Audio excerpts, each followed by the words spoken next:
Covid-19, c'est quoi même? Lafia Solosoro, chères auditrices et auditeurs, je vous dis bonjour. Ils sont nombreux ces analystes qui perçoivent l'avènement de la Covid-19 comme une opportunité pour effectuer un virage économique et social sur le plan politique. Les équilibres internationaux sont ainsi fragilisés suite aux restrictions des mouvements internes et externes par les États. Les différentes mesures prises ont drastiquement fait chuter l'activité économique au point que le FMI prévoit une récession mondiale d'au moins 3% en 2020. Au Sahel, la lutte contre la Covid-19 passe devant celle du terrorisme, redistribuant ainsi les cartes des priorités dans cette région où vivent plus de 48 millions de personnes. Désormais, le Sahel n'a pas que le terrorisme comme l'ennemi numéro 1 à abattre. La Covid-19 passe devant et je laisse Hassan Yele, l'un des humoristes les plus célèbres du Tchad, vous raconter la suite.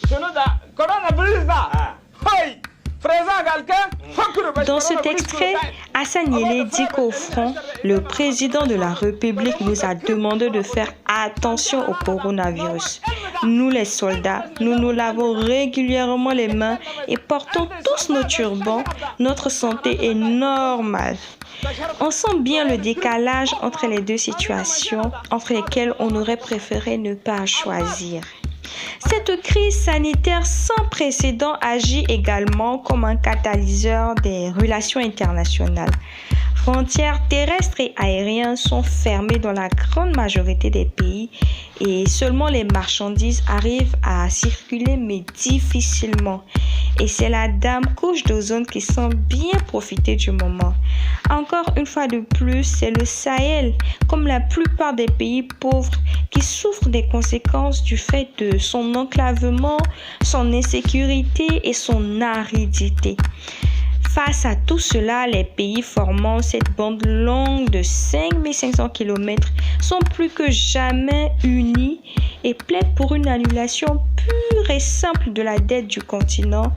Rassurez-vous, chers auditeurs et auditrices, j'ai préparé un topo pour vous faire comprendre le mécanisme d'annulation des dettes. En réalité, ce n'est pas moi l'experte. Cette histoire crépue est une chaîne de défrichage historique dédiée à l'histoire coloniale qui propose des explorations d'histoire, des lectures d'archives, des découvertes de documents, des vidéos. Salut et bienvenue sur la chaîne Histoire crépue. Aujourd'hui, on se demande comment annuler la dette de l'Afrique. Quand on entend un président français proposer l'annulation des dettes africaines, on peut réagir par la joie, la tristesse, le soulagement ou la profonde colère. Mais dans tous les cas, il faut essayer de comprendre ce que ça signifie. D'ici là, continuez à bien vous laver les mains et de vous protéger les uns les autres en respectant les autres mesures barrières.